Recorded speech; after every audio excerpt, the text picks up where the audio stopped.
Bien, compañeros, sean todos ustedes bienvenidos. El día de hoy vamos a llevar a cabo la sesión 8, elementos necesarios para la negociación colectiva, con nuestro ponente, el licenciado Alejandro Avilés Gómez, abogado laborista y asesor de nuestro sector INA, del Sindicato Nacional Democrático de Trabajadores de la Secretaría de Cultura. En un momento más damos inicio, le cedo la palabra. Hola, ¿qué tal? Muy buenos días. Tengan todos y todas ustedes. Un gusto de nueva cuenta estar esta mañana de sábado. La exposición del día de hoy versa sobre algunos aspectos necesarios para una buena y eficiente negociación colectiva. En ese sentido, quiero yo expresarles que la exposición versa en alguna parte sobre las reformas en materia constitucional y legal respecto a la negociación colectiva. Pero quiero hacer una acotación, que esta negociación colectiva es la que está considerada en el apartado A de la Constitución, el artículo 123. Sin embargo, es totalmente aplicable en muchos aspectos al sector burocrático, y más adelante en la presentación iremos diciendo por qué.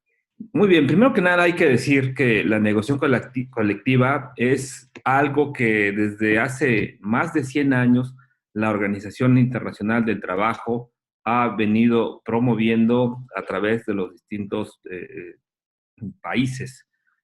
La negociación colectiva, primero que nada, hay que verla como un derecho fundamental. Y cuando hablamos de un derecho fundamental, significa que es un derecho que no está condicionado a que suceda alguna otra cosa. Es decir, es como tal un derecho humano.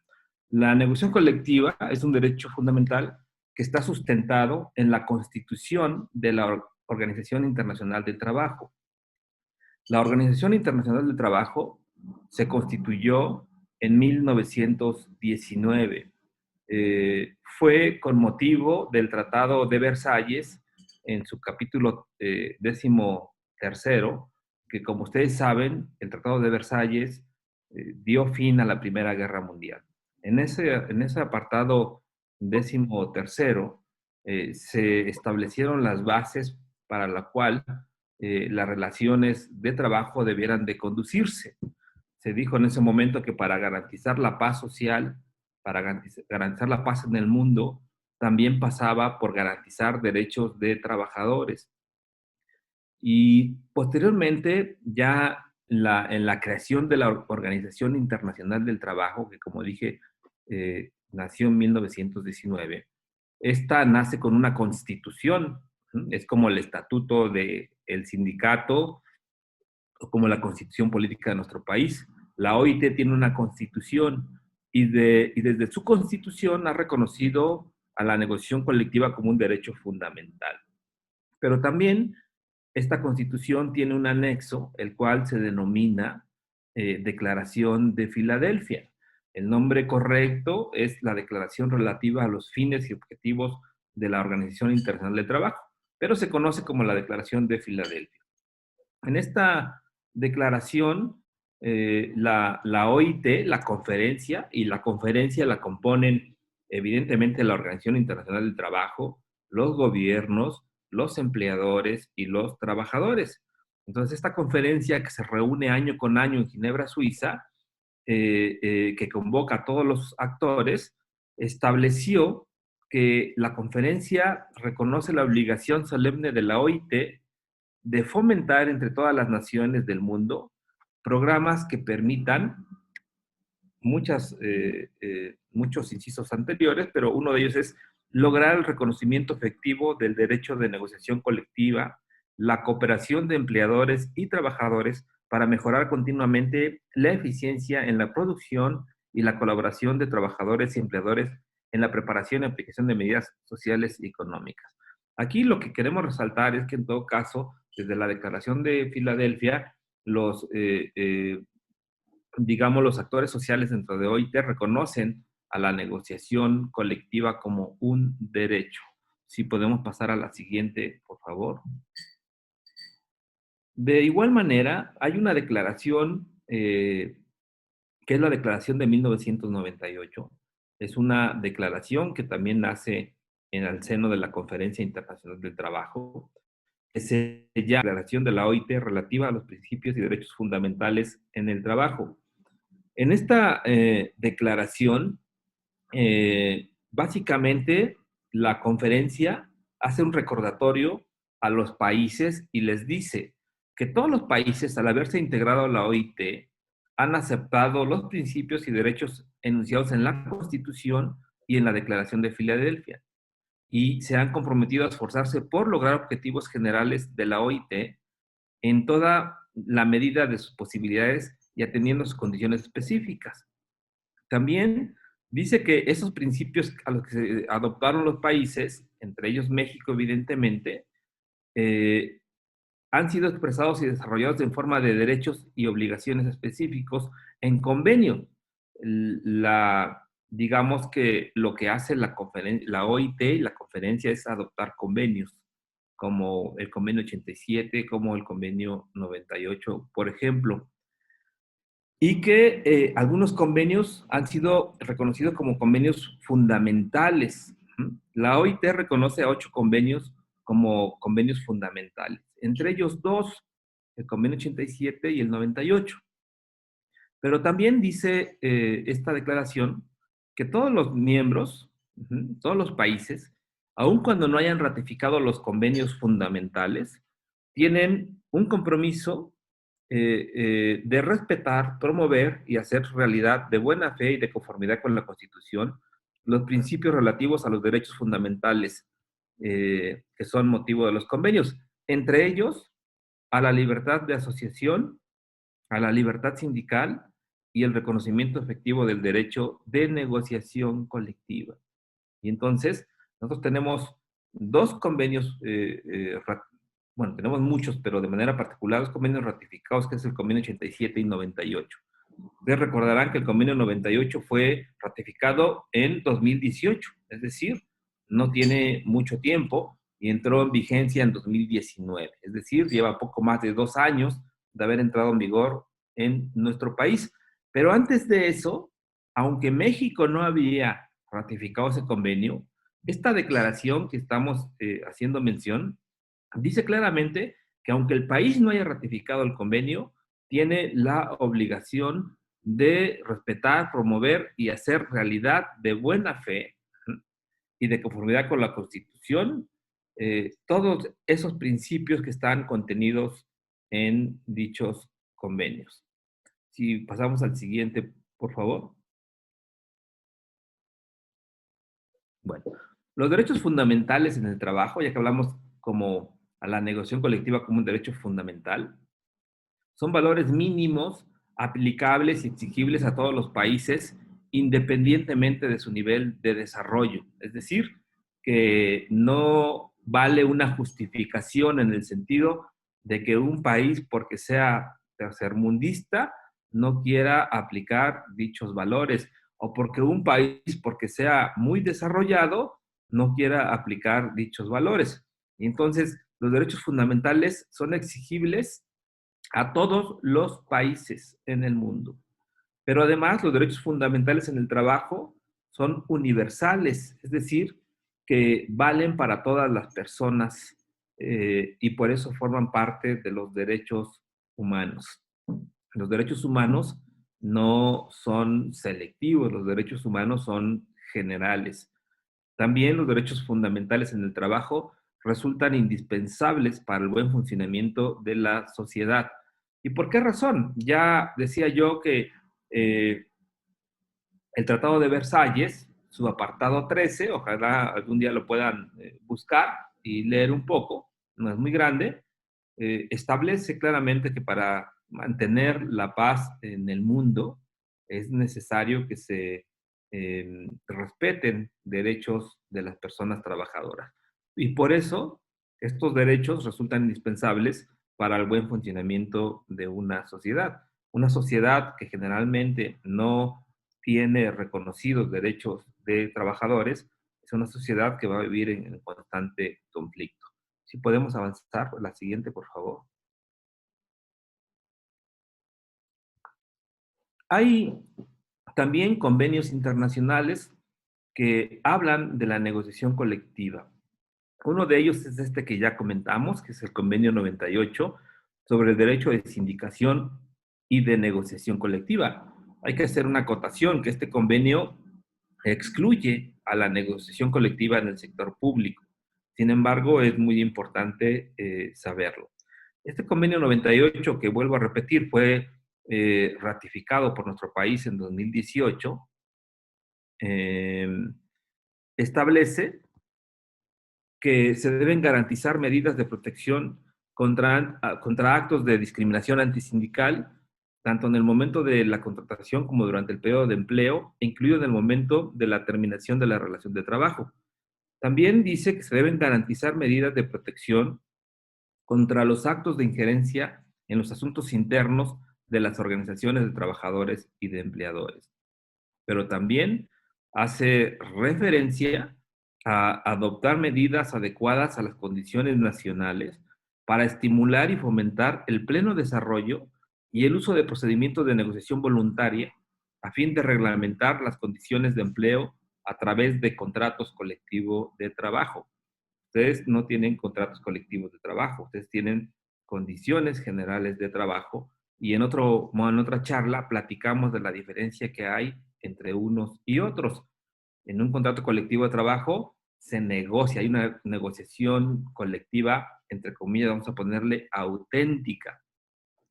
Y en las condiciones generales de trabajo, según la ley burocrática, son impuestas por la dependencia, tomando en cuenta la opinión del sindicato, pero no es lo mismo.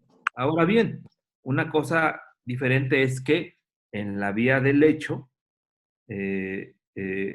los sindicatos del sector público llevan a cabo una negociación colectiva. Si pasamos a la siguiente, por favor. El Convenio 87 sobre la libertad y la protección de derechos de sindicación establece el derecho de las y los trabajadores y también de los patrones, porque esto hay que decirlo también. Los convenios internacionales no solamente tienen una aplicación para los gobiernos, también son, digamos, dirigidos a empleadores y trabajadores. Los empleadores también tienen sus sindicatos. Los empleadores también se constituyen para el estudio, mejora y defensa de sus intereses, así como los sindicatos de trabajadores. Esto evidentemente no ocurre en el sector público, pero en el sector privado sí. Ahí tienen ustedes a Concamín, a Coparmex. Estos son cámaras empresariales, pero son sindicatos. Tienen una toma de nota. Acuden a las instancias tripartitas como lo es la Organización Internacional del Trabajo. Entonces, dice que los trabajadores y los patrones tienen derecho de constituir las organizaciones que estimen convenientes, sin autorización previa, así como de afiliarse, redactar sus estatutos, elegir a sus representantes, organizar su administración, no están sujetas a disolución o a suspensión por vía administrativa y tienen el derecho de constituir federaciones y confederaciones. Y esta parte es muy importante. Tal vez muchos de ustedes les debe de llamar la atención, por ejemplo, que la Secretaría de Trabajo publique algo que dice, los sindicatos tienen hasta el 31 de marzo para elegir a sus dirigencias sindicales. Y de entrada muchos nos preguntamos, ¿y eso es aplicable al sector público? Y la respuesta es no, no es aplicable al sector público. Ahora, no somos del sector público, pero somos del sector privado. ¿Y esto es aplicable a todos los sindicatos? No, tampoco. ¿A quién va dirigido? Va dirigido a aquellos sindicatos que tenían que haber renovado sus dirigencias sindicales, pero se atravesó la pandemia y no pudimos hacerlo. Y entonces, para ello, la Secretaría de Trabajo y ahora el Centro Federal de Conciliación y Registro Laboral, lo que hizo fue otorgar prórrogas. ¿Prórrogas a qué? ¿Al comité ejecutivo? No, prórroga a la toma de nota. ¿Qué quiere decir esto? Bueno, le voy a poner el ejemplo muy concreto. El STUNAM, el sindicato al que yo pertenezco, no llevó a cabo su elección por motivo de la pandemia y a la fecha no lo ha realizado. ¿Qué significa? ¿Que el STUNAM tiene que llevar a cabo forzosamente una elección de aquí al 31 de marzo? Bueno, pues la respuesta es sí y no. Sí, si acaso quiere que su toma de nota se mantenga y pueda tener una actuación frente a terceros. Es decir, que la toma de nota es un instrumento que nos permite actuar frente a terceros. Es como para el abogado la cédula profesional. Si no tiene cédula profesional, no va a poder comparecer ante un tribunal. La toma de nota hace esas veces. Pero ¿qué pasa si yo no elijo el 31 de marzo y elijo el 15 de abril? Bueno, pues va a pasar que ese periodo de 15 días no voy a tener toma de nota. Pero eso no significa que no haya sindicato. En función de lo que acabamos de leer, dice que los trabajadores pueden constituir organizaciones sin autorización previa. Si nosotros ahorita mismo nos reunimos 20 trabajadores y decidimos hacer un sindicato, aprobamos un estatuto, elegimos a la mesa directiva, hacemos nuestra acta constitutiva, nosotros ya somos un sindicato porque así lo decidimos. ¿Sí? Y no necesitamos permiso de nadie, no necesitamos autorización previa de nadie. Ahora bien, si lo que quiero es intentar la búsqueda de, de un contrato colectivo de trabajo o la titularidad de un contrato colectivo de trabajo, bueno, esa es otra cosa. Entonces ya tengo que ir con la autoridad a que me reconozca como sindicato, me dé una toma de nota y esa toma de nota me permita emplazar al empleador para la firma de un contrato colectivo de trabajo. Esto en el sector privado. O en el sector público, mi toma de nota, perdón, mi toma de nota para decirle al empleador, soy este sindicato, te conmino a que podamos llevar a cabo tal mesa de trabajo para resolver tales puntos, ¿no? Entonces, la toma de nota me permite actuar frente a terceros. Pero bueno, los trabajadores pueden tener o crear organizaciones sin permiso, sin autorización previa.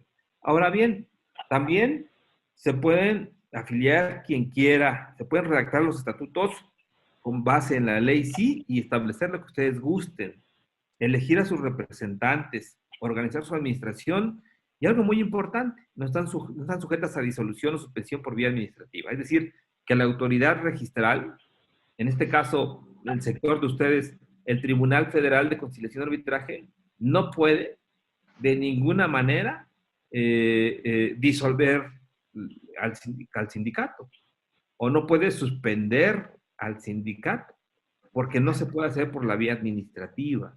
Para que haya una disolución o una suspensión, tiene que hacerse a través de los tribunales, tiene que haber un juicio de por medio.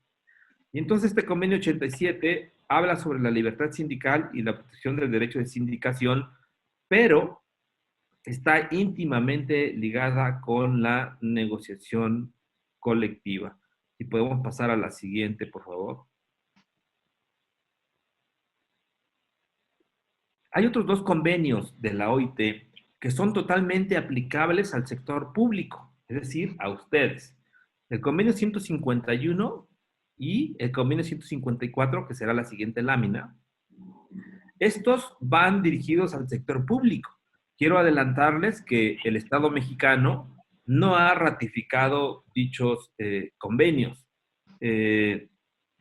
Y bueno, pues no los ha ratificado porque eso implica muchas obligaciones por parte del Estado mexicano, obligaciones que no está dispuesto a realizar. Y en ese sentido es que estos convenios, el 151, regula la protección del derecho de sindicación de los empleados públicos, las facilidades que deben concederse a las organizaciones de empleados públicos, la protección contra actos de discriminación antisindical o de injerencia. El convenio promueve la negociación colectiva de los empleados públicos. Y aquí retomamos lo que yo les comentaba hace un momento. En el apartado A del artículo 123 existe una negociación colectiva reconocida de manera expresa. En el apartado B del 123 constitucional y desde luego su ley reglamentaria, no está reconocida la negociación colectiva de manera expresa. Pero eso no significa que ustedes no lleven a cabo negociación colectiva. Por supuesto que la llevan a cabo cuando año con año llevan a cabo la revisión de sus convenios de prestaciones de manera bilateral. Eso es negociación colectiva. Más allá de que la ley no lo establezca de manera expresa, ustedes constantemente llevan a cabo negociación colectiva de facto. ¿Sí? Y eso es muy importante.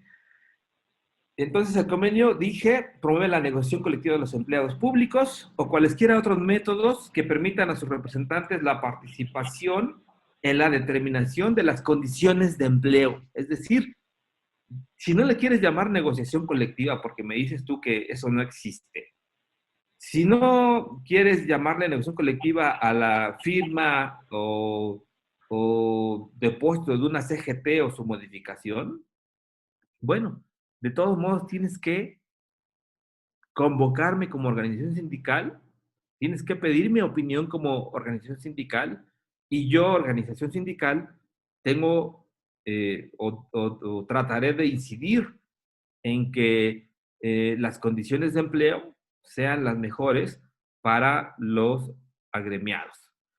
Dispone también que los conflictos deban solucionarse a través de la negociación entre las partes o mediante procedimientos independientes e imparciales como la mediación, la conciliación y el arbitraje que brinden confianza a los interesados. Fíjense ustedes, yo les pregunto y no me contesten o contesten ustedes mismos. En la negociación colectiva, o más bien en la normatividad aplicable a ustedes como sector, INA, ¿les tienen reconocido todo esto? La posibilidad de que puedan incidir para establecer las condiciones de empleo.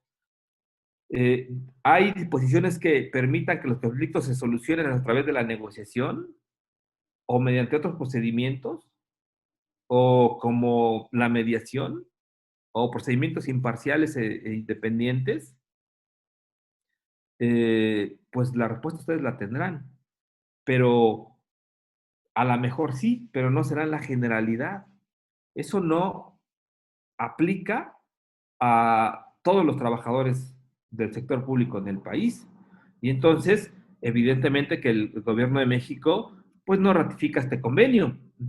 Yo siempre he dicho que la bandera de los sindicatos del sector público debe ser la exigencia del Estado mexicano de la ratificación del convenio 151, que no forma parte de los derechos fundamentales.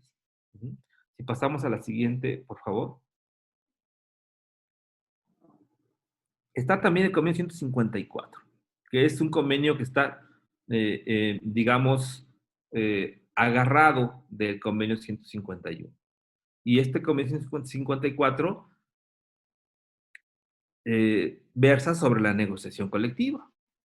Y dice que la negociación colectiva comprende todas las negociaciones entre trabajadores y empleadores y se deben promover disposiciones de fomento de la negociación colectiva en todas las ramas de actividad económica y en las legislaciones nacionales. Asimismo, que las medidas de fomento y estímulo puedan ser objeto de consultas previas a los actores sociales. Pues bueno, este convenio evidentemente que al Estado mexicano no le conviene ratificar. Por eso siempre he dicho que lo que no ha habido en el país, porque yo no lo he visto, son acciones, actividades, programas de lucha en la que los sindicatos tomen como bandera la exigencia al gobierno mexicano de la ratificación del convenio 151 y 154. El gobierno no lo hace, porque hacerlo implica que tenga que modificar el artículo 123, apartado B, casi de manera integral. Y eso evidentemente al gobierno no le gusta. Y me refiero al gobierno que sea, ¿eh? Ya pasó el PRI, ya pasó el PAN, ahora está Morena. Al gobierno que sea no le gusta otorgarle a los trabajadores herramientas de negociación colectiva. Por eso difícilmente vamos a ver que a corto plazo se ratifiquen estos convenios. Pero bueno, pues mucho menos si a nadie le interesa promover que se ratifiquen. Luego entonces, yo he instado a sindicatos del sector público a que tomen como bandera entre sus múltiples planes de acción la exigencia de la ratificación del convenio 151 y 154. El siguiente, por favor.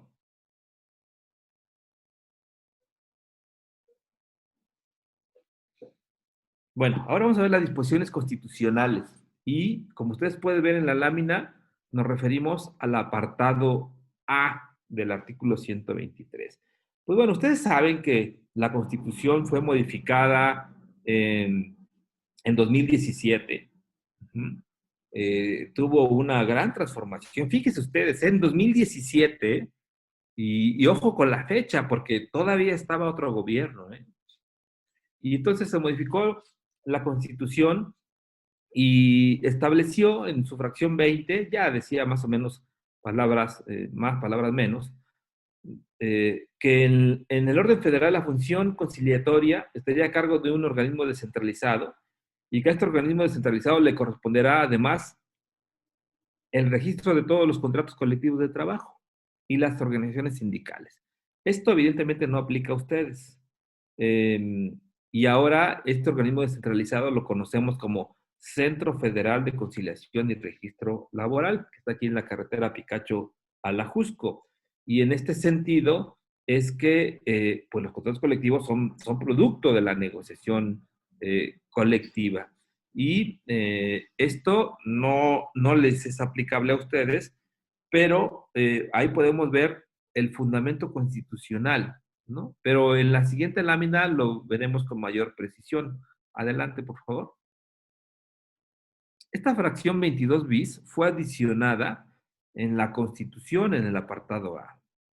Entonces, esta dice que los procedimientos y requisitos que establezca la ley para asegurar la libertad de negociación colectiva, ojo, es la primera vez que la Constitución política de los Estados Unidos mexicanos hace alusión a la libertad de negociación colectiva.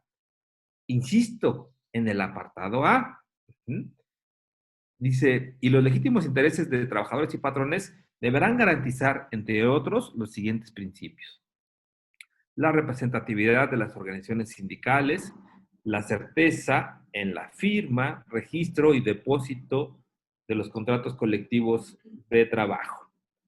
Pero además, dice esta fracción adicional a la Constitución, que para la resolución de conflictos entre sindicatos, la solicitud de celebración de un contrato colectivo de trabajo y la elección de dirigentes, el voto de los trabajadores será personal, libre y secreto. Ustedes saben que ahora la Constitución y la ley obliga a que todos los dirigentes sindicales, todos los comités ejecutivos, sean electos por esta vía. Y más adelante la ley reglamentaria, que es la Ley Federal del Trabajo, lo recogió.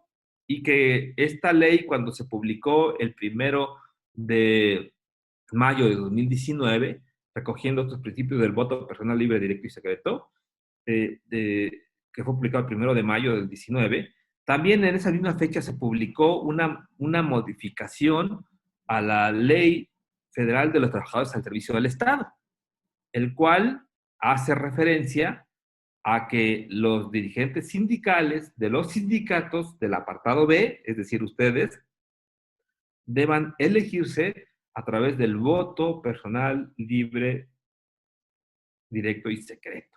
Pero aquí lo que queremos resaltar en esta lámina es que la Constitución por primera vez habla del reconocimiento de la libertad de negociación colectiva. Esto es algo muy, muy, muy importante. Eh, si podemos pasar a la siguiente, por favor. Bueno, ¿qué dice la Ley Federal del Trabajo? La Ley Federal del Trabajo tiene un artículo muy bonito, que es el artículo segundo. Dice que las normas de trabajo tienden a conseguir el equilibrio entre los factores de la producción y la justicia social. La ley burocrática dice otra cosa. Porque en la ley burocrática no hay factores de la producción, es el gobierno mismo. Dice, así como propiciar el trabajo digno o decente en todas las relaciones laborales. ¿Por qué dice trabajo digno o decente? Bueno, hasta 2012 únicamente decía trabajo digno. Pero el término de trabajo decente es un término que establecido por la Organización Internacional del Trabajo. Es un término que se ajusta más a todos los países del mundo. Entonces, por eso se habla de repente de trabajo decente. Nuestra ley decía trabajo digno, pero por eso ahora dice digno o decente. Pero luego dice que se entiende por trabajo digno o decente aquel en que se respeta plenamente la dignidad humana del trabajador. Es decir, el trabajador no es una cosa, no es un artículo de comercio. El trabajador es una persona con dignidad. Y hablar de dignidad humana, pues aquí no nos vamos a parar en ello porque son conceptos filosóficos muy profundos que nos llevarían aquí horas y horas y del cual yo no soy experto. Entonces, también dice que en el trabajo digno o decente no existe la discriminación por origen étnico o nacional, género, edad, discapacidad, condición social, condiciones de salud, religión, condición migratoria, opiniones, preferencias sexuales, ¿no? Antes la ley únicamente decía preferencias, como que tenía mucho miedo, ¿no? Como que el legislador le daba escozor hablar de manera expresa de preferencias sexuales. Ahora establece claramente que no debe haber discriminación por preferencias sexuales o estado civil, se tiene acceso a la seguridad social y se percibe un salario remunerador, se recibe capacitación continua para el incremento de la productividad con beneficios compartidos, ¿m? Y se cuenta con condiciones óptimas de seguridad e higiene para prevenir riesgos de trabajo. Como ven, es un artículo muy bonito y aunque no es parte del tema de los elementos para la negociación colectiva, bueno, sí es, pero de manera indirecta, lo quise comentar con ustedes porque me parece algo de suma importancia. Pero la parte que sí es, digamos, acorde a nuestro tema del día de hoy, es este párrafo que dice, el trabajo digno y decente también incluye el respeto irrestricto de los derechos colectivos de trabajadores. Es decir, que donde no se respeta el derecho colectivo de los trabajadores, pues ahí no hay trabajo digno decente. Si no se respeta la libertad de asociación, es decir, que yo me pueda reunir, constituir con quien yo quiera y cuando quiera, pues también estamos hablando de que no hay trabajo digno decente. Cuando se violenta la autonomía sindical, pues estamos hablando que no hay trabajo digno decente. Pero muy importante, habla del derecho de huelga y de contratación colectiva. Es decir, que el trabajo digno decente también tiene un alcance colectivo, también tiene un alcance incluso al derecho de huelga, también como un derecho de los trabajadores y del derecho de contratación colectiva. Es decir, que cuando somos un grupo de trabajadores y tenemos a un empleador al frente y, y, y este no quiere firmar un contrato colectivo de trabajo, pues bueno, pues a lo mejor no querrá, pero eso no significa que nosotros no tengamos derecho de poder hacerlo. Y entonces, pues no nos están haciendo un favor cuando emplazamos a huelga por la firma de un contrato colectivo de trabajo. Si no, vamos a la siguiente, por favor.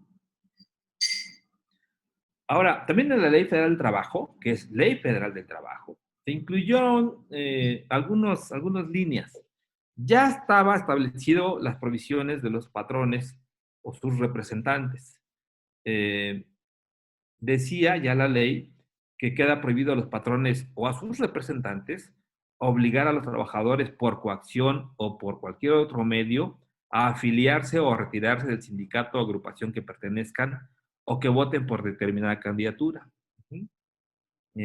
Eso mismo sucedió en Silao, Guanajuato, uh-huh, en donde la planta de General Motors, en dicha entidad, pues tuvieron un problema de que no legitimaron el contrato colectivo. Ese problema, este tema en particular es largo, no, nada más lo voy a comentar superficialmente.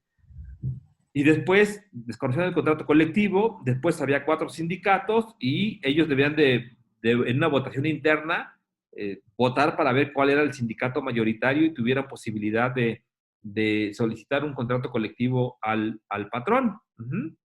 Y en ese sentido es que ganó uno de los sindicatos, uh-huh, pero ahí el patrón trató de incidir para que quien ganara, no le resultó, pero trató de incidir para que quien ganara fuera el sindicato con el que se siente a gusto, con el que se siente cómodo, con el que puede llegar a acuerdos sin que le resulte muy oneroso. ¿Mm? Pero lo que se agregó en 2019 fue lo siguiente. Dentro de esa prohibición, así como cualquier acto u omisión que atente contra su derecho a decidir quién debe representarlos en la negociación colectiva. Y eso es lo que pasó. Los trabajadores iban a decidir quién iba a representarlos en la negociación colectiva. Y bueno, ahí trató el patrón de involucrarse, no pudo, pero bueno, es una prohibición que también establecida en la ley, que también hace referencia a la negociación colectiva. Si la pasamos a la siguiente, por favor. Bueno, eh, esto es muy importante. Esto está en el apartado A, insistimos, pero ¿por qué no ir pensando que esto transite también al apartado B? Miren ustedes. El artículo 153K dice que la Secretaría de Trabajo, en conjunto con la Secretaría de Economía, van a convocar a patrones, a sindicatos, a trabajadores, a instituciones académicas, para que éstas constituyan el Comité Nacional de Concertación y Productividad. Y este comité tendrá un carácter consultivo y auxiliar del Ejecutivo Federal y de la planta productiva. Y entonces este comité de productividad y concertación tiene distintas, digamos, atribuciones. Primero que nada, tiene que reunirse por lo menos cada 2 meses. Y en eso estoy por hacer una solicitud vía transparencia para que nos indiquen en el año pasado cuántas veces se reunieron. Pero miren, ¿cuáles son esas atribuciones? Fíjense, realizar diagnósticos respecto de los procedimientos de legitimación y depósito de contratos colectivos de trabajo y su impacto en la productividad de las empresas. Pero algo importante es que dice, asimismo, emitir propuestas para promover la negociación colectiva. La negociación colectiva es algo que tiene que promoverse. Yo les pregunto, si fuera mala la negociación colectiva, ¿se promovería esta? Evidentemente que no. Solo que históricamente en nuestro país la negociación colectiva se ha visto como un instrumento de extorsión por parte de los sindicatos hacia el empleador. Y esto es así porque durante muchos años hemos tenido contratos de protección patronal. ¿Mm? En la Ciudad de México, hasta hace un par de años, el 95% de los emplazamientos a huelga terminaban en un desistimiento. ¿Por qué? Porque estos sindicatos de papel finalmente lo que querían era dinero del empleador, recibían dinero del empleador y se desistían del emplazamiento a huelga. Hace poco todavía me tocó conocer de uno de ellos. Ya no me pude involucrar más para conocer más de este caso, pero era un claro emplazamiento a huelga porque era a todas luces una extorsión. Entonces, lo que quiero hacer es solicitar vía transparencia a la Secretaría de Trabajo y Previsión Social y a la Secretaría de Economía que nos digan cuántas veces se reunió el año pasado este Comité Nacional de Concertación y Productividad y que nos digan cómo o qué propuestas han surgido de ahí para promover la negociación colectiva, ¿no? Estoy seguro que no ha de haber, pero bueno, vamos a darles el beneficio de la duda. Pasamos a la siguiente lámina, por favor.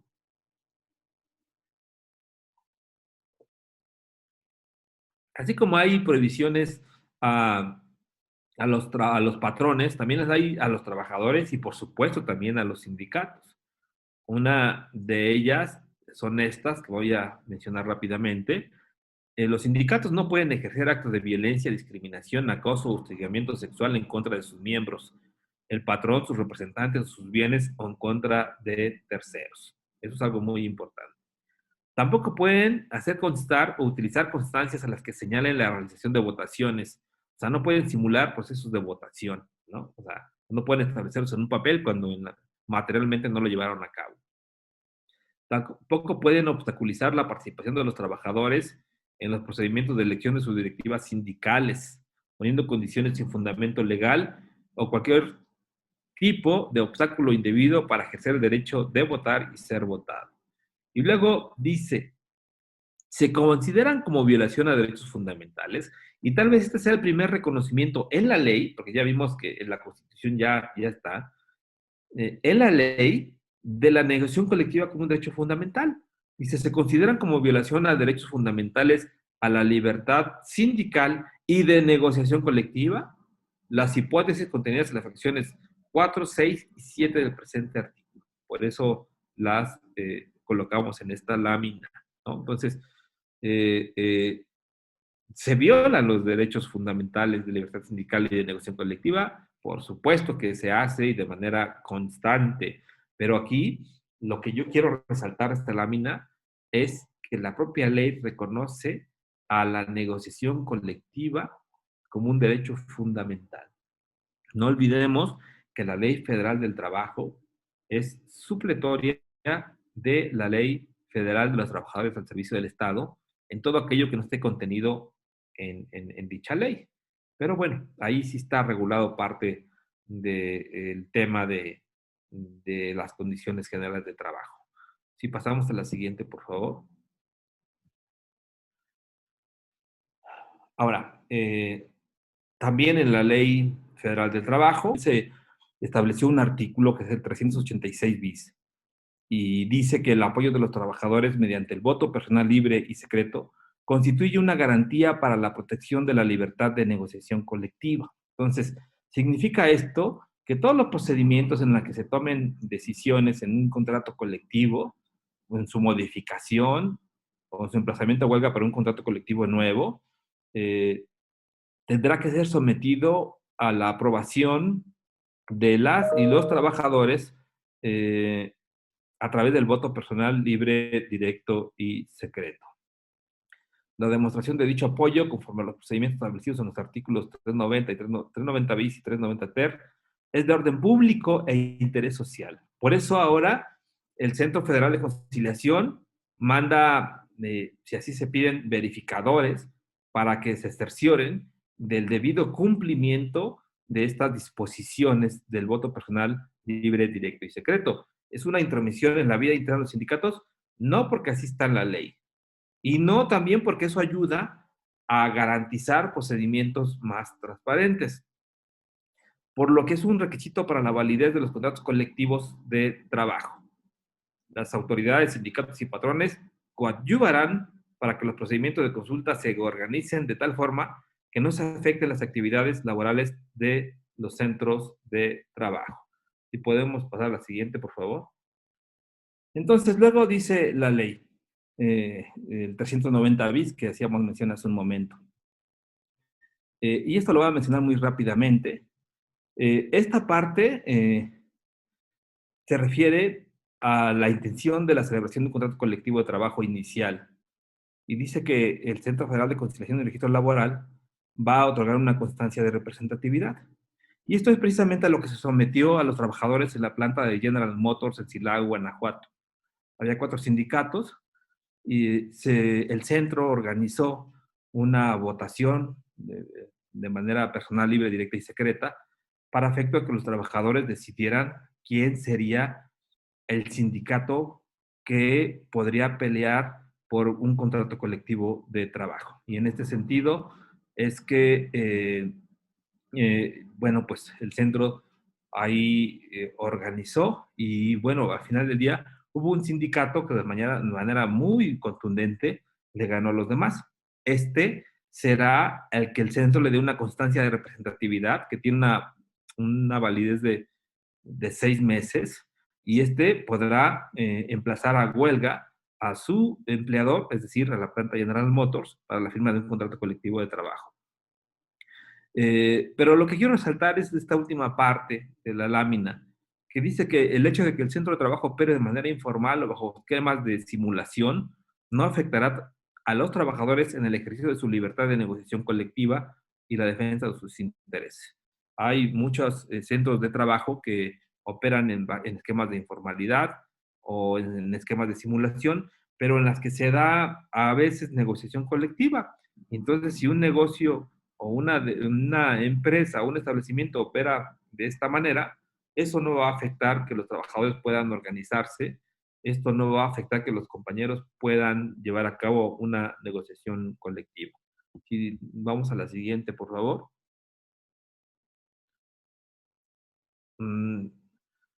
Esta es para un contrato colectivo inicial. Mm, Dame un segundo. O un convenio de revisión.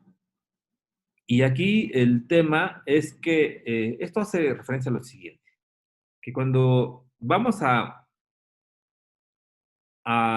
revisar un contrato colectivo de trabajo o a negociar un contrato colectivo nuevo, el Centro Federal de Conciliación y Registro Laboral va a verificar que su contenido, el contenido del contrato, sea aprobado por la mayoría de los trabajadores, en voto personal libre, directo y secreto.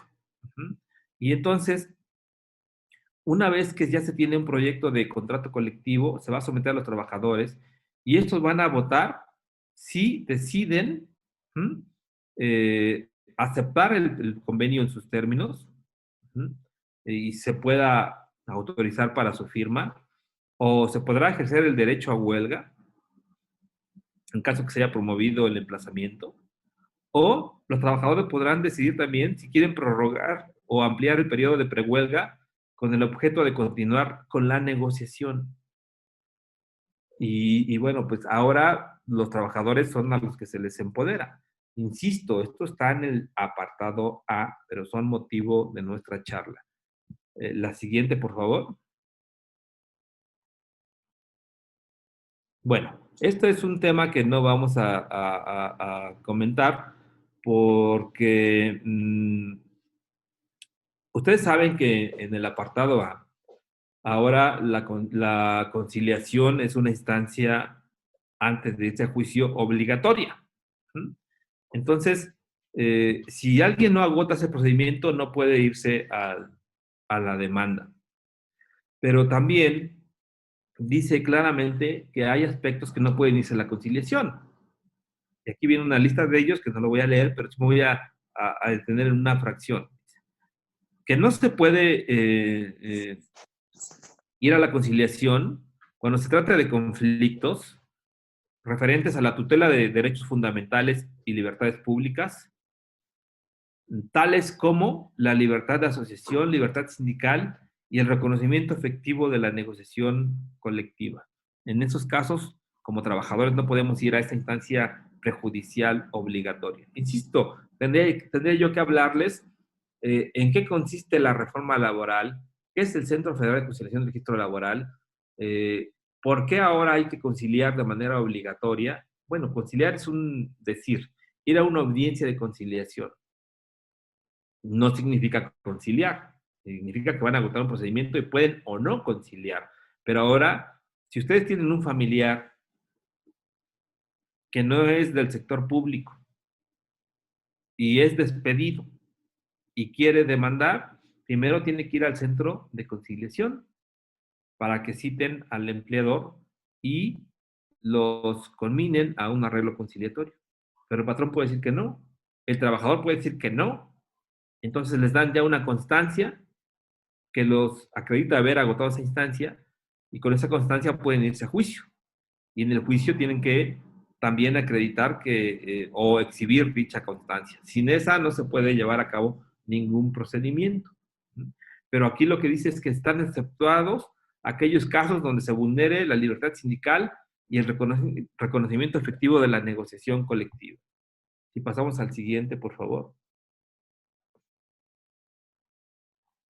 Bueno, esto se refiere a los conflictos especiales. Dice, la tramitación y la resolución de los conflictos colectivos, así como las violaciones a los derechos fundamentales en materia colectiva que atenten contra la libertad de asociación, la libertad sindical, el derecho de negociación colectiva, o se impugnen procedimientos de elección de directivas sindicales, o bien sanciones sindicales que limiten el derecho a votar y ser votado, se resolverán mediante el procedimiento especial colectivo previsto en la ley. Vuelvo a repetir, en el apartado A. Si podemos pasar a la siguiente, por favor.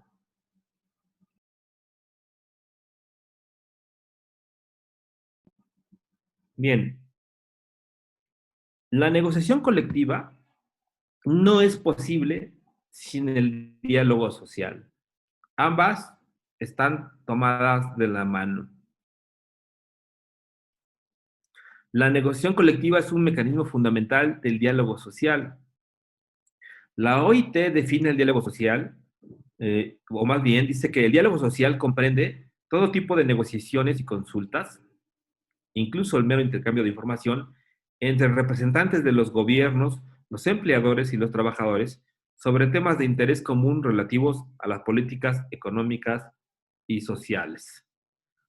El diálogo social puede tratarse de un proceso tripartito, en el que también el gobierno interviene como parte oficial en el diálogo, o simplemente puede nada más constreñirse al empleador y a los trabajadores, con o sin la participación del gobierno. En muchas negociaciones colectivas se pide la intervención del gobierno para que éste medie entre las partes.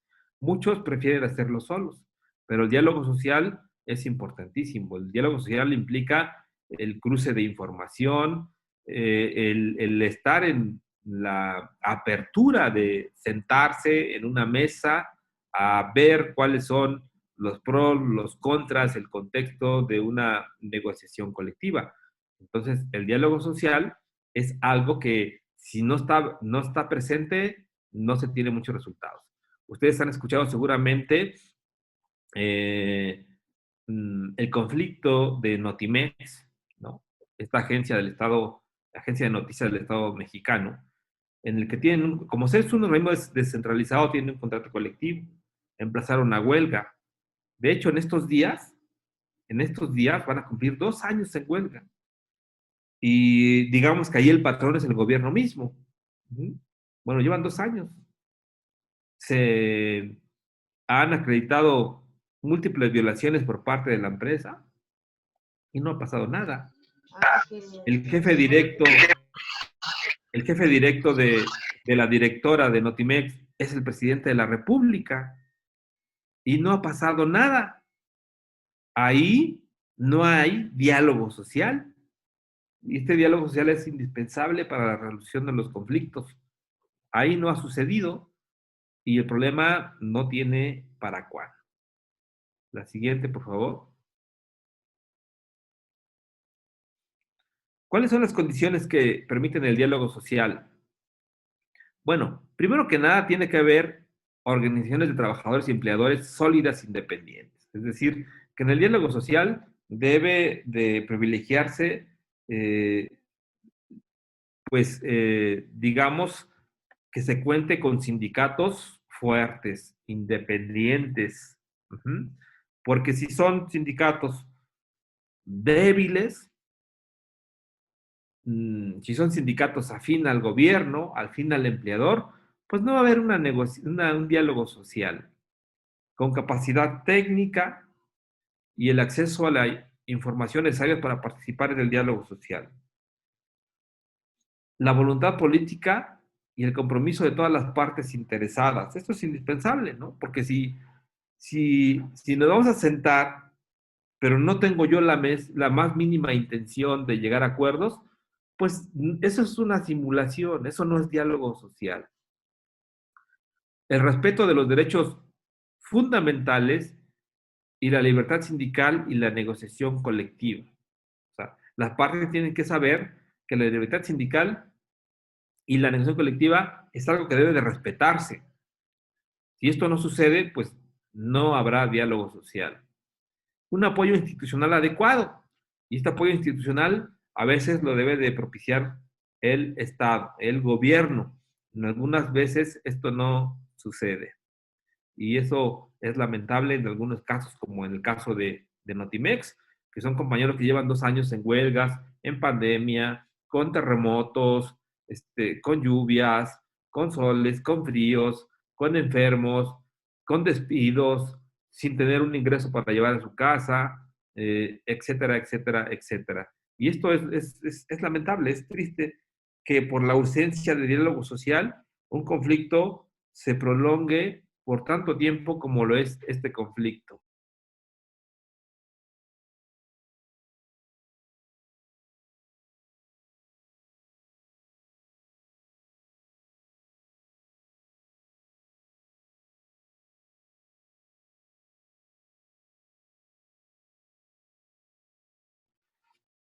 También, si pasamos a la siguiente lámina, por favor. La voluntad política y el compromiso de todas las partes interesadas. Pues bueno, yo les voy a decir que una de las principales razones por las que el conflicto Notimex explotó fue porque mm, la dependencia decía que había cláusulas muy onerosas, que no podía pagar, que eran unos excesos, ¿no? Y ustedes saben, la autoridad republicana. Y no obstante eso, el sindicato dijo, está bien, estamos de acuerdo en que se revisen algunas cláusulas y se modifiquen en todo caso. Ujú. Ahí había una voluntad política del sindicato. Sin embargo, eso no bastó a la agencia de noticias. No quiso, no había voluntad política y no hay voluntad política para que este conflicto se resuelva. Y no hay la voluntad política desde el presidente de la República, que es el jefe de la directora de Notimex. Ese es el punto. Porque si el presidente quisiera, este conflicto ya se hubiera solucionado desde hace mucho tiempo. El respeto de los derechos fundamentales de la libertad sindical y la negociación colectiva. Insisto, los patrones también tienen derechos colectivos. Bueno, si ya lo vimos, un apoyo institucional que no hay. A la siguiente, por favor. A través del diálogo social y la negociación colectiva, los empleadores y sus organizaciones y los sindicatos pueden convenir salarios justos, condiciones de trabajo adecuadas. Además, constituye la base del mantenimiento de buenas relaciones laborales. Entre las cuestiones que abordan habitualmente en los programas de negociación figuran los salarios, el tiempo de trabajo, la formación y capacitación profesional, la seguridad y la salud del trabajo y la igualdad de trato. Y ustedes llevan a cabo negociación colectiva, aunque estén en el apartado B, y no lo digo de manera despectiva, así como aunque estén, digo porque el apartado B simplemente acota la negociación colectiva, ustedes llevan a cabo una negociación colectiva día a día y eso es muy importante. Si pasamos a la siguiente, por favor. El objetivo de la negociación colectiva es establecer convenios colectivos en el que se regulen las condiciones de empleo de un determinado grupo de trabajadores. La CGT del INA, ¿qué dicen? Estas serán revisadas cada 2 años a partir de la petición que haga el sindicato. Bueno, evidentemente que siempre se buscan las mejores condiciones. Si el sindicato promueve una revisión de la CGT, es porque busca mejores condiciones hacia los trabajadores. En los convenios colectivos también se pueden regular los derechos y responsabilidades de las partes en relación al empleo, lo que permite asegurar que las industrias y lugares de trabajo imperen condiciones armoniosas y productivas. Además, potenciar el carácter inclusivo de la negociación colectiva y los convenios colectivos es un medio esencial para reducir la desigualdad y ampliar el ámbito de la protección laboral. Y esto es así porque en una CGT, en un contrato colectivo, se establecen las condiciones que van a establecerse para todos los trabajadores por igual, ¿no? Y esto permite que no haya brechas como existen en nuestro país, brechas salariales, por ejemplo, que hombres sigan ganando más que las mujeres, por ejemplo. Usted tiene un tabulador y eso aplica para hombres y mujeres. Y esto es correcto. En nuestro país, la brecha salarial es más o menos el 20%. En muchos de los casos, los hombres siguen ganando eh, eh, mucho más que una compañera trabajadora que realiza el mismo trabajo. Si vamos a la siguiente lámina, por favor. Pasos para llegar a la negociación colectiva. El sindicato mayoritario, y ese es el que tiene la posibilidad de ir a la negociación. Elaboración de la propuesta de negociación. Ya lo consultamos con los trabajadores, ya nos autorizaron, ya enriquecieron nuestra propuesta. Realizar la asamblea para la aprobación del proyecto de convenio y la selección de la comisión negociadora.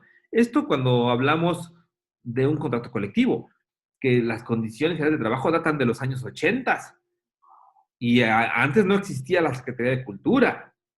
Y entonces, ahora, pues esos ya no valen, ¿no? Pues espérame tantito, ¿cómo que no valen? Primero que nada, el decreto de creación de la Secretaría de Cultura estableció en su artículo tercero transitorio que las condiciones laborales de las y los trabajadores deben de respetarse.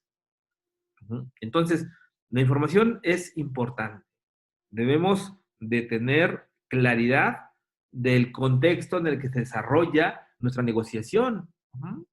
Si se lleva en un contexto en donde hay un gobierno, en donde su política se basa en que los trabajadores tengan mejores condiciones laborales, pues a lo mejor ahí decimos, pues de aquí somos, ¿no? De aquí vamos a presentar sendas propuestas para la negociación. Pero si sabemos que estamos en un gobierno que no tiene ni para medicamentos para los hospitales,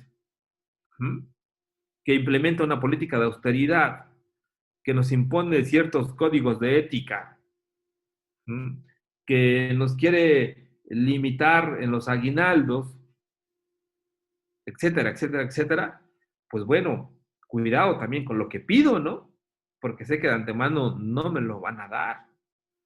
La comunicación con las bases es fundamental. Y eso habla de una buena dirigencia, el que las bases estén en conocimiento de todo lo que se lleva a cabo en una negociación. Legitimar las negociaciones por conducto de los trabajadores es algo fundamental en cualquier lado y permite que los dirigentes sindicales o se mantengan o tengan la legitimidad necesaria. El respaldo de las organizaciones sindicales y de otras organizaciones sociales. La solidaridad entre sindicatos es fundamental. Cuando yo les digo que la huelga de Nutimex está a días de cumplir 2 años, pues los compañeros no crean que han sobrevivido ahí de aire, ¿eh? Han recibido el apoyo de muchos sindicatos con dinero, con despensas, con carpas para su plantón que les permita aguantar. Algo que ellos no están a gusto con la huelga. Imagínense 2 años sin llevar eh, el gasto a la familia. ¿Ustedes se pueden imaginar eso? Entonces, el respaldo de otros sindicatos, la solidaridad de otros sindicatos es fundamental. Y bueno, eso fue lo que digamos que la presentación de algunos elementos que debe contener la negociación colectiva es muy amplio, es muy amplio, muy vasto. Ustedes vienen de una tradición de negociación colectiva de muchos años atrás, ¿no? Cuando ni siquiera la Secretaría de Cultura era una dependencia del Estado, y entonces vienen de sindicatos pues con mucha trayectoria y saben de lo que, aquí un poco de lo que hicimos referencia. Ustedes llevan a cabo una negociación colectiva de facto, constantemente. O sea, la negociación colectiva es permanente. La negociación colectiva no se limita a la revisión de la CGT o de un contrato colectivo de trabajo. Esta se lleva a cabo de manera continua, permanente, todos los días, y siempre surgen motivos para llevar a cabo mesas de negociación con la dependencia. Y bueno, saber de repente algunos elementos que están alrededor de la negociación colectiva resulta importante, porque al final, pues nadie llega sabiendo, ¿eh? Todos los que queremos llegar a ser delegados sindicales, secretarios generales, integrantes de una comisión, pues, pues no llegamos sabiendo, y es a través de cursos como los que está implementando el sector Ciudad de México, que nos permiten pues tener un poquito de conocimientos para poder hacer frente a la dependencia, que hay que decirlo de esta manera, pues ellos cuentan con los recursos, ellos cuentan con, no quiero decir que con los expertos, pero cuentan con el recurso humano para hacer frente a cualquier tipo de eventualidad. Y entonces, pues yo quedo abierto a sus comentarios, a sus preguntas y adelante. Sí, con Pero mucho gusto, licenciado. Agradezco de antemano su ponencia. Es muy enriquecedora, de verdad. Para nosotros es muy importante cada elemento que se ha estado abordando en esta participación de esta sesión 8 de su parte. Y bueno, con mucho gusto le vamos a ceder la palabra a nuestra compañera Gloria. Sin embargo, antes quiero hacer la referencia que dentro del chat nuestro compañero Javier Alejandro hace saber que en el caso de Notimex es un conflicto que al final va a perder más los trabajadores o el empleador, es la pregunta. Y también una política de austeridad puede estar por encima de los humanos laborales establecidos en un convenio de la OIT ratificado, es otra pregunta. Si es posible que nos la pueda contestar para posteriormente cederle la palabra a nuestra compañera Gloria. Por favor, licenciado. sí, por supuesto. Gracias. Bueno, en primer término quisiera decir que al final todos pierden, ¿no? No solamente desde el punto de vista económico, ¿eh? O sea, al final todos pierden en una huelga. Eh, a los trabajadores, por ejemplo, se acordaran, que lo veo difícil, pagarles sus salarios caídos de 2 años. Uh-huh. ¿Ustedes creen que eso va a resolver todas las necesidades que han tenido a lo largo de estos 2 años de sus familias? Por supuesto que no. Y pierde también, en este caso, la dependencia. ¿Qué pierde? ¿Dinero? No, no pierde dinero, pierde credibilidad, que eso es algo importante, que Notimex es un organismo descentralizado y forma parte de la Administración Pública Federal.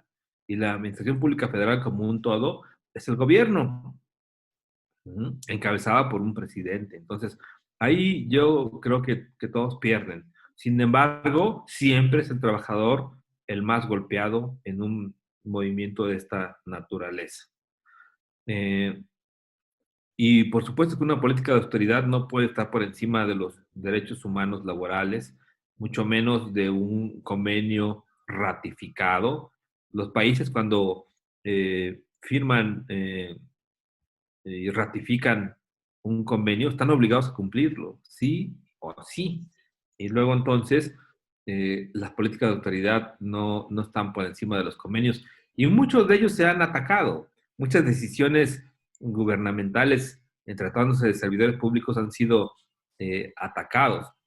Eh, y prueba de ello, y esto no tiene un tinte político, evidentemente, ustedes tendrán una opinión, que nadie puede ganar más que el presidente, ¿no?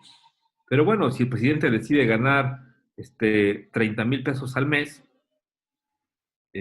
pues yo no quiero pensar qué es lo que pueda suceder, o sea, no, o sea, no gana eso, pues, pero el presidente tiene otras cosas. El presidente le compran todo, el presidente lo visten, le dan de comer, lo calzan, eh, le pagan sus boletos de avión, o sea, en fin, a los demás funcionarios no, a los demás trabajadores no. Entonces, ninguna política de austeridad está por encima por los derechos conquistados de los trabajadores. Ninguna política de austeridad está por encima de los convenios ratificados por el Estado mexicano. Y estos son exigibles. Por eso muchas de las posiciones gubernamentales las han echado abajo, porque violenta derechos humanos, porque violenta derechos conquistados de trabajadores. No solamente de trabajadores, me refiero a los de abajo, también a los de arriba, que al final del día también son trabajadores, aunque se digan llamar funcionarios, muchos de ellos también pues, son trabajadores. Adelante, por favor. Claro que sí, adelante, Glory, si eres tan amable. Muchas gracias y buenos días a todos. Bueno, Alejandro, de verdad, todo lo que nos comentas es muy importante y realmente nos sirve para, pues, para nuestra propia organización. Son cosas muy valiosas. Creo que el tema está muy claro, pero bueno, pues igual ya sabes que muchos trabajadores, bueno, pues tenemos inquietudes y luego lo queremos aplicar. Aunque te referías de alguna manera al apartado A, ¿no? Bueno, igual dices que se aplica de manera supletoria, ¿no? De acuerdo a la ley del federal a los trabajadores al servicio del Estado. Es en este sentido que tengo, con referencia a tu tema, esta inquietud. La constancia de representatividad. Ok, tú la solicitas al órgano, al Tribunal Federal de Conciliación. La pregunta es, ¿cuánto tiempo se tarda este organismo en dar respuesta a esta inquietud, ¿no? Para tener la constancia. Y al mismo tiempo, supongamos, sin conceder, que ya está la constancia de mayoría, pues, ¿no? De acuerdo a la reforma, está obligado a, digamos, a negociar con los demás sindicatos minoritarios o gremiales de la misma institución, el contrato colectivo, que en este caso, pues, son nuestras condiciones generales de trabajo, ¿no? Así de concreto, esto en cuanto al tema, pero perdón, igual otras inquietudes, ¿no?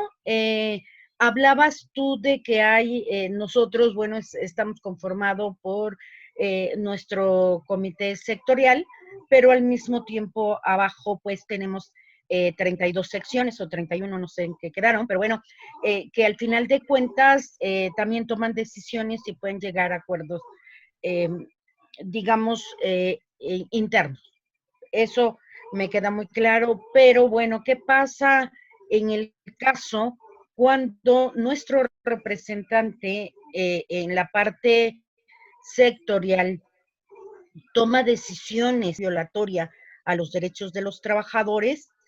Tiene la posibilidad no solamente de recurrir bueno, de acuerdo a nuestro estatuto, a la Comisión de Garantías y Transparencia, sino en un momento dado, bueno, si escala el problema ante el tribunal. Esa es otra pregunta.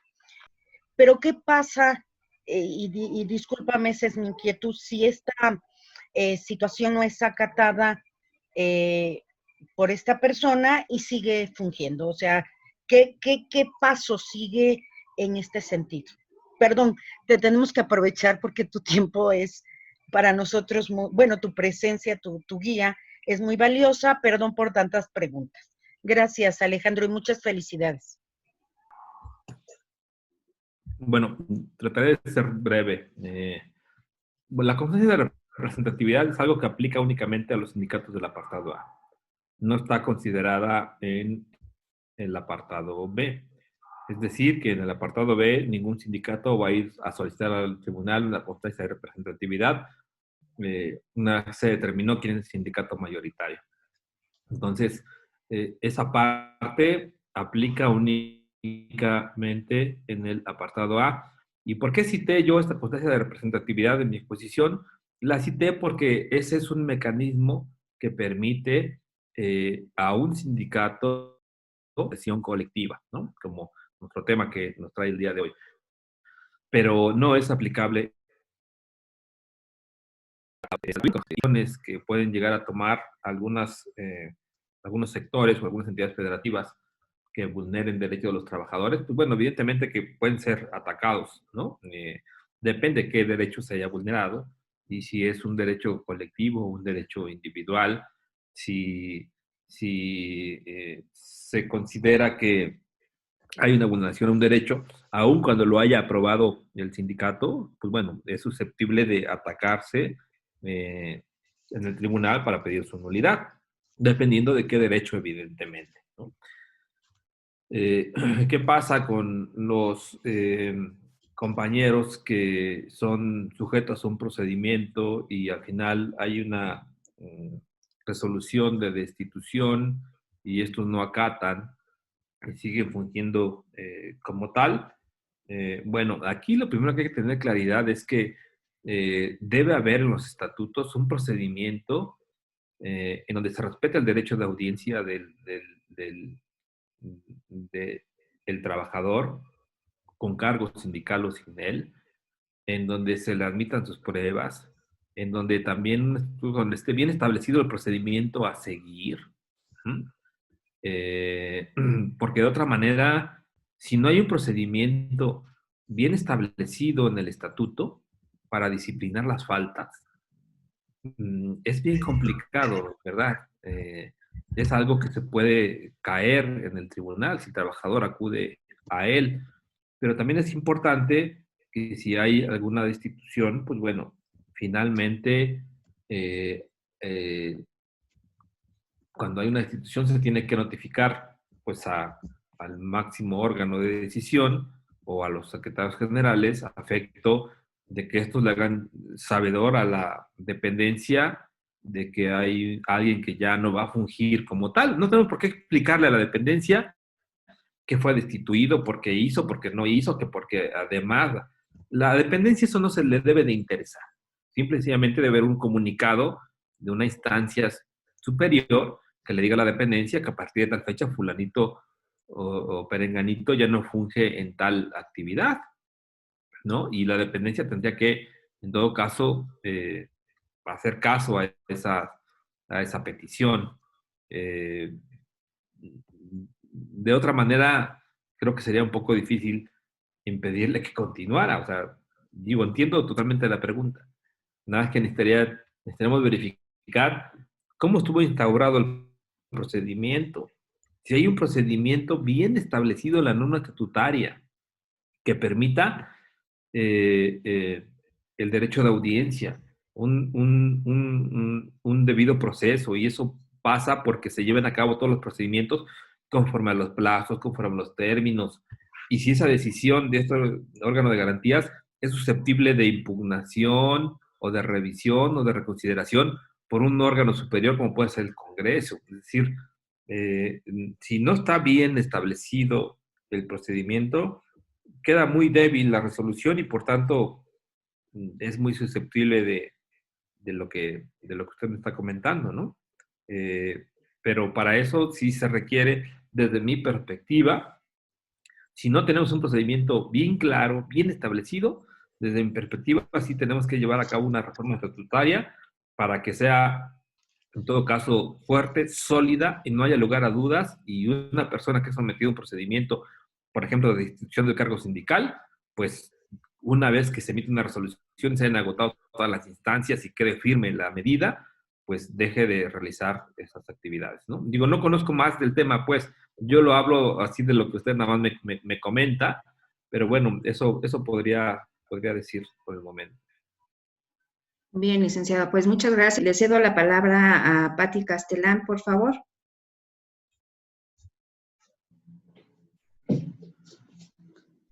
Sí, bueno, sabemos, gracias, perdón, licenciado, por toda esta información que nos da. Nos enfoca mucho a muchas cosas de las que ya ejercemos valorar estas cosas y otras que pues tendremos que ajustar. Y en ese sentido me llamó la atención efectivamente la parte de la legislación que usted nos acaba de informar sobre el apartado A, pero también en su ponencia indicó, bueno, hay que trabajar en hacerlo para aplicar al apartado B. Entonces mi pregunta es, ¿cuál es el camino? ¿Cuál es el camino que desde su punto de vista es el correcto? O bueno, no correcto, sino el que se debe de recorrer para que seamos favorecidos ya legalmente por, por esta legislación. Sabemos efectivamente que dentro del INAH pues tenemos unas condiciones pues más favorables en ese sentido y que hemos ejercido muchas cosas, pero ¿cuál es el camino que usted considera, si es que tiene que haberlo? Porque, bueno, usted mencionó que tenemos que trabajar en ello, entonces, ¿cuál sería el camino? Eso primero. Y finalmente, la parte de la conciliación. A mí me parece, dice que en esta parte de la legislación es obligatoria la conciliación. A mí me parece que es un principio del derecho fundamental, ¿no? Conciliar en el término de dialogar en el momento en que hay un ilícito o algo fuera de la ley, se tiene que señalar y se tiene que dar parte a quien lo comete como a quien lo está cometiendo, porque si no es en ausencia, o sea, también se comete un ilícito, se deja en indefensión a las personas. Entonces, con respecto a esto, la conciliación obligatoria legalmente, ¿cómo se puede dar? Porque hay muchos casos en nuestro instituto que quizás en este momento no, pero de lo que yo conozco en otro tiempo atrás, sí se iban en automático ya a conciliación y arbitraje. Entonces, no había una conciliación, sí había habido un procedimiento, entre comillas, para poder denunciar, marcar, pero no como tal conciliar. Entonces, estas son mis dudas por ahorita. Muchas gracias por la luz que nos da en otra, en una situación más fresca, digamos, en el sentido de nos permite oxigenarnos en cuanto a la visión legal que usted está enfocando. Muchas gracias. Al contrario, Pati, muchas gracias. Bueno, hay varios temas que quisiera más o menos precisar. Primero que nada, decir que la toma de nota es un documento que expide la autoridad, en este caso el tribunal, para reconocer al sindicato y que a través de este documento permite tener una actividad frente a terceros. Si no tuviéramos toma de nota, pues bueno, eso no significa que no seamos un sindicato, pero no podemos acreditar nuestra personalidad ante la dependencia. Por eso es importante este documento. Ahora bien, el diálogo social sí supone una bilateralidad o una trilateralidad, si se puede ver cuando a veces también el gobierno funge como interlocutor. Es decir, la existencia de sindicatos fuertes, digo, yo para mí, lo ideal sería que hubiera un solo sindicato. Esa es una opinión personal, ¿no? Sin embargo, la libertad sindical nos permite que haya más sindicatos. Pero ¿qué pasa? Lo que pasa es que finalmente hay una atomización de la fuerza sindical, ¿no? cuando llevamos a cabo un procedimiento de elección de dirigentes, la planilla que no ganó decide, pues, mejor hacer su propio sindicato. Debemos buscar mecanismos de inclusión, debemos buscar mecanismos para que digamos, los sectores minoritarios de un sindicato puedan también ser considerados en la toma de decisiones, puedan ser involucrados. ¿Para qué? Para mantener la cohesión del sindicato.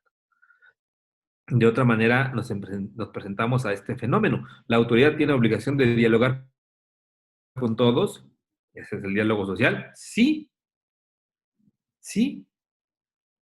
Pero va a negociar o tiene que negociar las cuestiones colectivas con el sindicato mayoritario. Sí. Y con el sindicato minoritario, ¿qué? Pues tal vez llegará a acuerdos respecto a los derechos individuales de sus agremiados. Pero cuando tenemos una dependencia que ve en la existencia de varios sindicatos una posibilidad de darle cuerda a uno, a otro y a otro y a otro, y al final del día no firmar con nadie, eso pues evidentemente también es una estrategia patronal, ¿no? Entonces, aquí algo muy importante es que el tribunal es quien determina quién es el sindicato mayoritario. Y el tribunal, en todo caso, al emitir esta constancia, pues la dependencia la tiene que acatar sí o sí.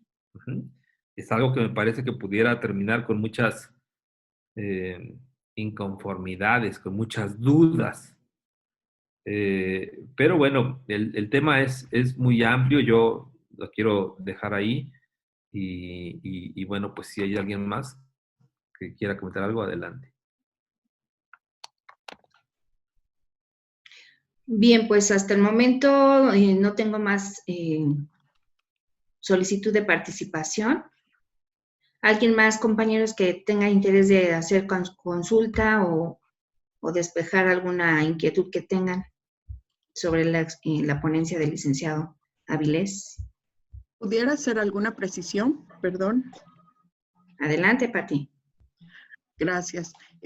Bueno, sí estuvieron contestadas mis preguntas, pero digamos de manera parcial. Perdón. A ver, échale. ¿Perdón? Reitéreme la pregunta, por favor. Sí, no, la situación nada más es en la primera pregunta. No, concreta para que yo no me pierda también. Claro, gracias, perdón. Mencionaste en tu ponencia, Alejandro, que la autoridad tenía que emitir una constancia de mayoría sí, una toma de nota también, o así lo entendí. ¿Estoy equivocada? Esa es una precisión concreta. Bueno, va a una respuesta concreta. Bueno, la compañera Gloria hablaba de la constancia de representatividad. Yo dije que era única y exclusivamente aplicable en el apartado A. No aplica con nosotros. Nosotros hay que quitarnos. Yo lo puse como un elemento, también lo comenté, de referencia, porque la constancia de representatividad permite a los trabajadores emplazar a huelga a su patrón para la firma de un contrato colectivo de trabajo que trae implícito la negociación colectiva, y dije que es parte del tema del día de hoy.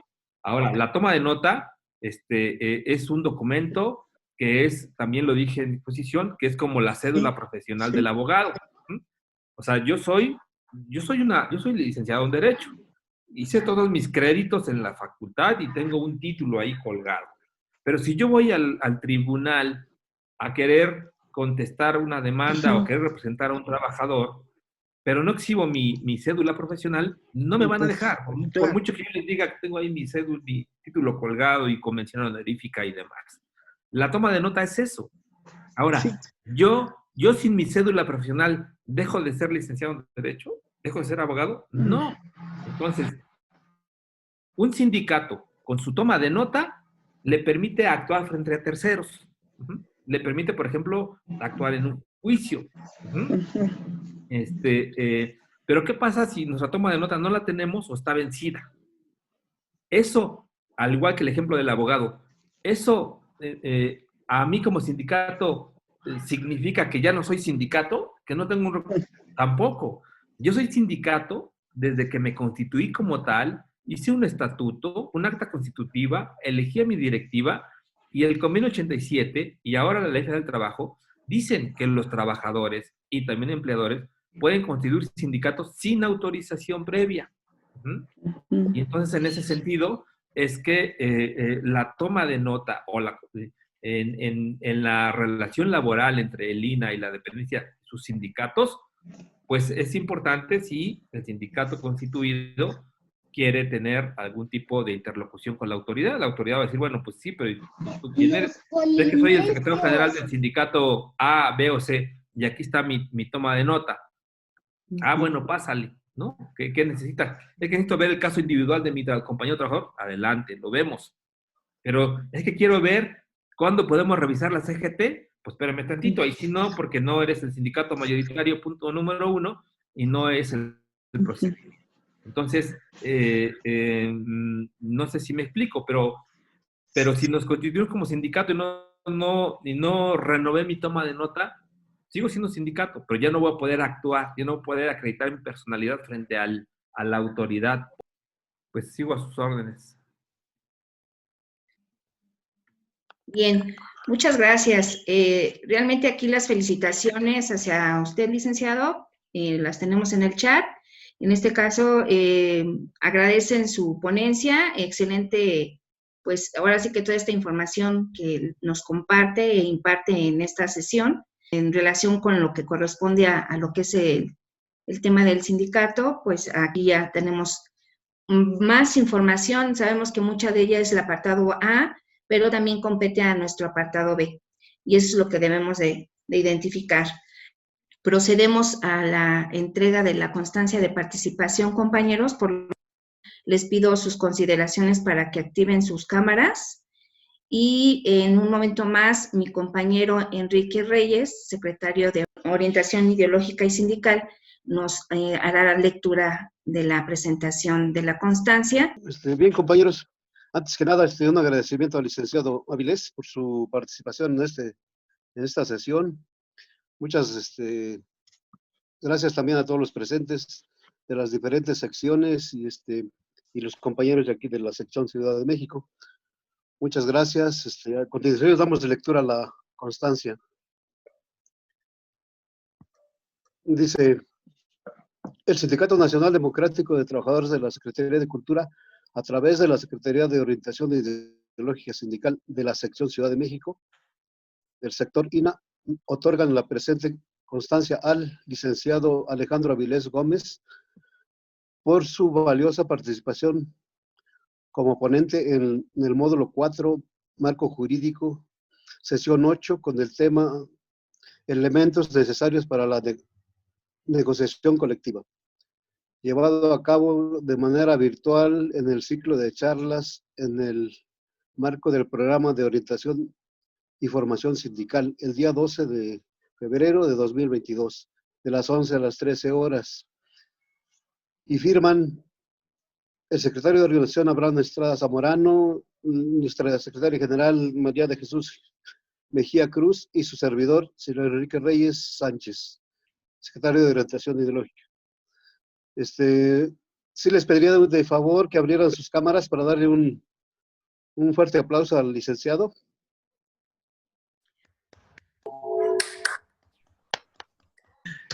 Un aplauso fuerte para el licenciado.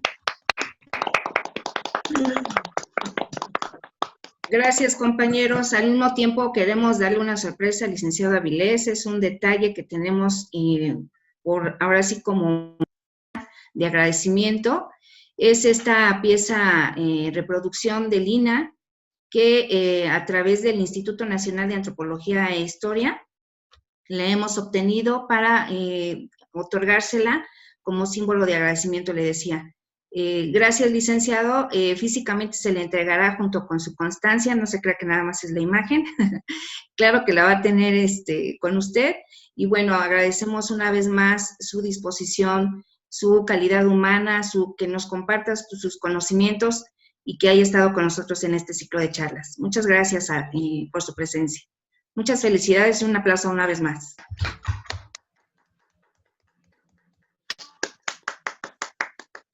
Muchísimas gracias a todas y a ustedes, a todas y todos quiero decir. Para mí, evidentemente, que es un honor siempre, siempre presentarme ante las trabajadoras, los trabajadores. Es finalmente algo que de toda la vida a mí me ha llamado la atención. Es decir, en mi calidad de abogado, generalmente me he inclinado por el sector de la clase trabajadora. Deban saber que, igual que ustedes, también soy un trabajador sindicalizado. También he estado en las asambleas, en los debates, en las marchas, en los mítines, en las elecciones internas.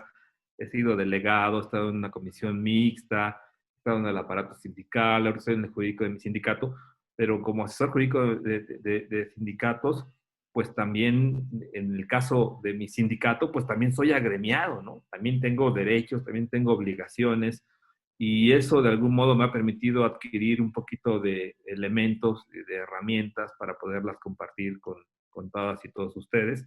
Y bueno, les agradezco enormemente la paciencia que han tenido a lo largo de estas 2 horas. Muchas gracias.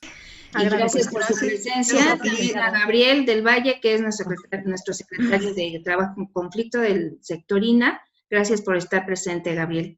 Muchas gracias, compañeros. De verdad, se les agradece. Gracias a ustedes. Excelente Muchas gracias. ponencia. Muchas gracias. Saludos a todos. Gracias, licenciado. Muchas felicidades a todos. Buenas tardes. Gracias, buen día a todos. Gracias, Que pasen bien. licenciado. Abrazo y gracias por todo. Buen fin de semana. Hasta luego, gracias. Este fin de semana para todos. Saludos. Bye. Bye, gracias. Muchas gracias, Connie, bueno, no está Abraham, igual a Enrique, muchas gracias por todo este programa tan completo que nos otorgaron. Creo que es de un apoyo invaluable. Yo espero que este programa se renueve con más inquietudes, porque la verdad es que ayuda mucho a los trabajadores. Una felicitación muy, muy extensa para el Comité Seccional de la Sección Ciudad de México. De igual manera, un abrazo fraterno para todos mis compañeros presentes y para el licenciado Avilés, pues como siempre, nuestro cariño y reconocimiento. Muchas gracias. A ustedes, gracias por tus palabras, Gloria. Al contrario, esta actividad se fortalece con su presencia, con la participación de nuestros ponentes, que sin ellos no sería posible. Gracias, de verdad, les agradecemos. Y pues continuamos. La siguiente sesión es la última. Los esperamos para que, bueno, cerremos el ciclo de charlas. Que tengan buen día, gusto en saludarlos y un abrazo para todos. Cuídense. Igualmente.